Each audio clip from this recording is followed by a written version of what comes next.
जय दोस्तों, आज हम आपको पढ़ाएंगे पाचन तंत्र। ठीक, मोस्ट इंपॉर्टेंट चैप्टर है बायोलॉजी का। ठीक है, पाचन तंत्र के विषय पढ़ना है। और आपको पेपर में तो कंपटीशन एग्जाम में आता ही आता है। आपको वैसे बेसिक जानकारी होनी चाहिए कि हम खाना कैसे खाएं और कैसे डाइजेस्ट करें। ठीक है, तो देखते हैं ये पाचन तंत्र है। मनुष्य में पाचन तंत्र कैसे होता है, तो ये देखो, हम जैसे माउथ में भोजन को एंट्री करते हैं तो माउथ में दो प्रकार के एंजाइम पाए जाते हैं। एक टाइलिन पाया जाता है और दूसरा लाइसोजाइम पाया जाता है। जो टाइलिन एंजाइम क्या होता है, जैसे हम भोजन को चबाते हैं तो चबाने के दरमियान क्या होता है, भोजन एकदम लुगदी के साथ स्टार्च की तरह बन जाता है। तो ये लुगदी के तरह आधार बनाने में क्या होता है, सहायक होता है कौन, टाइलिन। लाइसोजाइम क्या करता है, पता चला आप बिना धोए हाथ खाना खा लिया, पता समोसा खा रहे थे, ठीक है, ऐसे चला दिया तो क्या हुआ, उस द्रव्यमान क्या हुआ कि बिना हाथ धुले आपने खाना खाया तो क्या हुआ, बैक्टीरिया आपके माउथ में चले गए। तो जैसे बैक्टीरिया गए तो उसको मारने का काम कौन करेगा, तो लाइसोजाइम करेंगे। ठीक, उसको किल करने का काम लाइसोजाइम करेंगे। आगे की तरफ ये देखो नली बनी हुई है, इस नली को क्या बोलते हैं, ग्रास नली। ठीक, इस नली को क्या बोलते हैं, ग्रास नली बोलते हैं। और इंग्लिश में ओसोफाइगस बोला जाता है, ओसोफाइगस।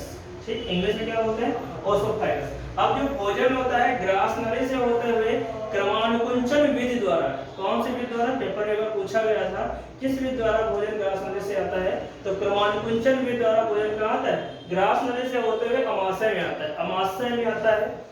अमाशय को क्या बोलते हैं, स्टमक बोलते हैं। अमाशय को स्टमक। ठीक, अमाशय को क्या बोलते हैं, स्टमक बोलते हैं। और अमाशय से होता हुआ भोजन कहाँ में आएगा, तो छोटी आंत में आएगा। अमाशय से होता हुआ भोजन छोटी आंत में आएगा।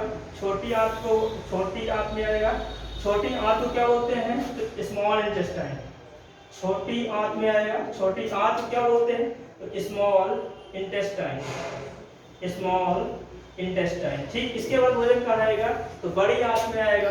बड़ी आंत को क्या बोलते हैं, बड़ी आंत, लार्ज इंटेस्टाइन। बड़ी आंत क्या बोलते हैं, लार्ज इंटेस्टाइन। अब भोजन ये किस्ते में आता है। इधर देखो, शरीर की सबसे बड़ी ग्रंथि है, इसको क्या बोलते हैं, तो लीवर बोलते हैं। शरीर की ये क्या है, लीवर। ये शरीर की क्या है, सबसे बड़ी ग्रंथि है और इसे क्या बोला जाता है, तो लीवर बोला जाता है। अब ये क्या हुआ, आपने भोजन को खाया और खाने के बाद आपका जो भोजन ग्रास नली से होते हुए कहाँ आया, तो अमाशय में आया। तो अमाशय में आने, अगर इस अमाशय की संरचना को हम अलग बनाए, ठीक, तो अमाशय की जो संरचना है उसको क्या करें, अलग बनाए। तो देखो अमाशय कैसे बनेगा, कौन, अमाशय के 3 पार्ट होते हैं। ठीक, स्टमक के कितने पार्ट होते हैं, तो 3 पार्ट में स्टमक को डिवाइड किया गया है। पहले वाले पार्ट में HCl अर्थात हाइड्रोक्लोरिक अम्ल पाया जाता है। दूसरे वाले पार्ट में रूबी एंजाइम पाया जाता है, रूबी एंजाइम पाया जाता है। और तीसरे वाले पार्ट में पाइलोरिक ग्रंथियां पाई जाती हैं, पाइलोरिक ग्रंथियां। ठीक, तीसरे पार्ट में क्या होती है, पाइलोरिक ग्रंथियां पाई जाती है। पता चला आपने क्या किया, जहर या पॉइजन को पी लिया। आपने जहर को पिया तो उस दरमियान क्या हुआ, जब जहर को आपने पी लिया तो उसमें क्या हुआ कि शरीर में ग्रास नली से होते हुए क्या आएगा, पॉइजन इस वाले एरिया में आएगा। इस देखो यहाँ पर हाइड्रोक्लोरिक अम्ल है, इस पार्ट को क्या बोला जाता है, तो इस पार्ट को कार्डियक पार्ट बोला जाता है। कौन सा पार्ट बोला जाता है, तो कार्डियक पार्ट बोला जाता है। और यहाँ पे क्या होता है, अगर यहाँ पे देखो पार्ट यहीं पर है, बना इसलिए आप दिया क्योंकि यहाँ पे ज्यादा क्लियर दिखेगा आपको। ठीक, हाइड्रोक्लोरिक अम्ल आ रहा है, तो हाइड्रोक्लोरिक जो अम्ल होगा HCl, ये क्या करेगा, उस पॉइजन को मारने का काम करेगा। यहाँ पर एंटीबायोटिक क्या होंगे, एंटीबायोटिक क्या होंगे, डेवलप होना चालू होगा। ठीक, ये एंटीबायोटिक डेवलप कौन करेगा, तो यहाँ पर लीवर है, लीवर से पुफर सेल्स क्या होगी, स्रावित होगी। जब लीवर से पुफर सेल्स स्रावित होगी, उस दरमियान क्या होगा, उस जो पॉइजन थे उसमें जो बैक्टीरिया या वायरस है उसको किल करेगा।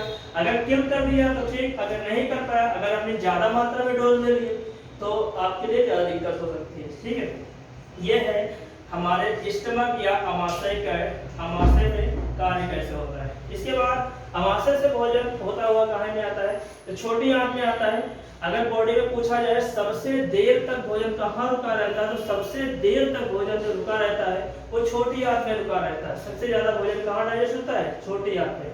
अगर अगर अमाशय का पूछ ले तो अमाशय में लगभग 4 घंटे भोजन रुका रहता है। अमाशय में कितने घंटे रुका रहता है? लगभग 4 घंटे भोजन रुका रहता है। इसके बाद क्या होता है, ये जो अमाशय है, अमाशय की जो बाहरी लेयर होती है, अमाशय की बाहरी लेयर म्यूकस की बनी हुई होती है। अमाशय की बाहरी लेयर किसकी बनी होती है? म्यूकस की बनी हुई होती है।